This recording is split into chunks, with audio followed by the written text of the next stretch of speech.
بەناوی خدای بەخشندەی میێرەبان دانیشتەکەمان بەناوی گەلی کوردستانەوە دەست پێ دەکەین.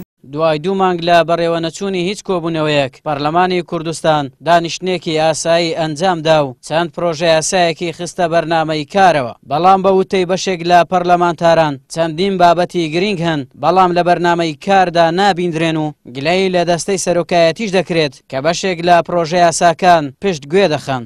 بێدەنگی سەرۆکایەتی پەرلەمانە لە ئاستی حکوومەتە کە ڕازینین لەسەر هەندێ بڕگە و مادە لە کاتێکە ئەمە پێشتر بەڵێنی حکوومەت بوو، بەڵێنی وەزیری دارایی بوو لە مەسەلەی ئەوەی کە خانەنشین لە 400,000 کەمتر نەبێ و پاشەکەوتی سەرموچێ فەرمانبەران هەڵگیرێ.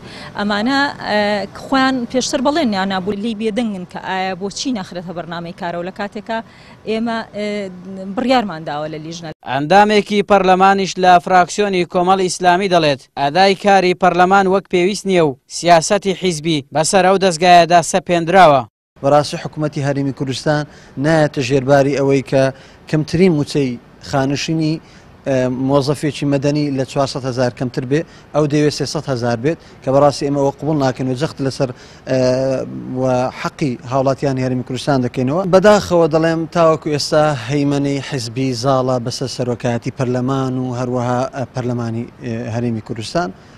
بەداخەوە تاوەکو ئێستا قرار لە مەکتەبی سیاسی پەرلەمانەوە مەکتەبی سیاسی حیزبەکانەوە دەرەچێت لە پەرلەمان پەسەند دەکرێت بەداخەوە دەیانێ وای لێ بکەن، بەڵام ئێمە پێداگرین لەسەرەوە پەرلەمان چی دیکە بەم شێوەی لێ نەکرێت. فراکسیۆنی یەکگرتووی ئیسلامیش ڕەخنە لە دەستەی سەرۆکایەتی پەرلەمان دەگرێت و دەڵێن وێڕای بەرزبوونەوەی نرخی نەوت تا ئێستا پەرلەمان نەیتوانیوە لێپێچینەوە لە بەرپرسانی حکوومەت بکات. 56 ڕۆژە دوایکردنەوەی وەرزی بەهارە پەرلەمانی کوردستان کۆ نەبووتەوە و ئەمڕۆکە کۆبوونەوەی داناوە کۆمەڵێ بڕگە و بابەت دانراوە، کۆمەڵێ پرۆژە یاسا کە قسەیان لەسەر بکرێ کە ئێمە پێمان وایە شتی لەوە گرنگتر زەڕورتر ئەو لەوێتر هەیە.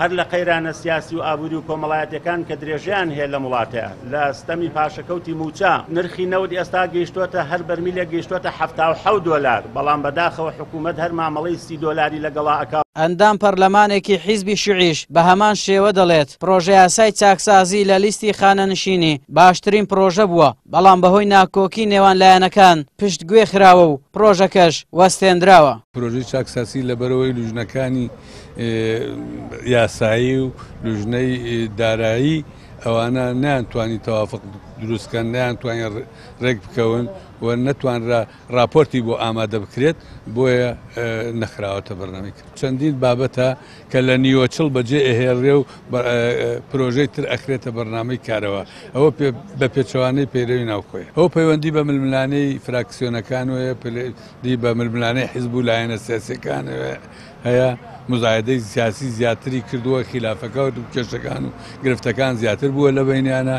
دوای ئەوەی پەرلەمانی کوردستان لەلایەن یەکێتی و پارتی و چەند لایەنێکی تر کارا کرایەوە و بەشێک لە فراکسیۆنەکانیش بەمەرجی باشترکردنی موچە و لابردنی سیستەمی پاشەکەوت بەشداری کاراکردنەوەیان کرد، بەڵام لە ئێستادا هەمان ئەو لایەنانە پەرلەمان بەلاواز و بێدەسەڵات دەزانن لە نەبوونی ڕۆڵی پێویست بۆ تێپەڕاندنی پرۆژە یاساکان. دەشڵێن پەرلەمان وەک دەستگایەکی بێدەسەڵات دەردەکەوێت و بە بارەگایەکی حیزبی ناوی دەبن.